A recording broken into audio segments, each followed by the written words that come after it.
কবে দেছো তোমার জামা? ওই যে 1 মাস আগে দিয়েছিলাম বানাতে, ঈদের দিন সকালে দেওয়ার কথা আপনার। 1 মাস আগে জামা দেছো, এই জামা ছেদ করবি এখনই এই দিবি? ও বাবু, আমরা দর্জি আর ডাক্তার গো কোনো রেস্ট নাই, আমরা কখনো বসে থাকি না। যাও পরে আছো।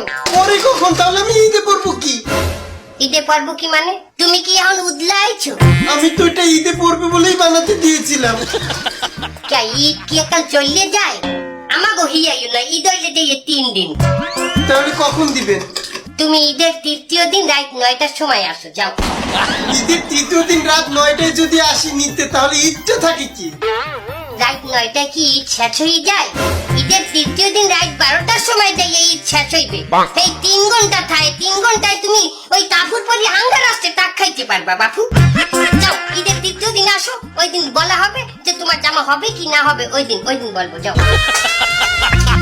ওদিনও তোমার জামা হইবে না, ওদিন খালি খোঁজ নেবা জামা হবে কি না, যাও। তোর দিশাটাইও না, জামা এমন ভাবে সেলাই করবো ওটা পায়জামা হয়ে যাবে।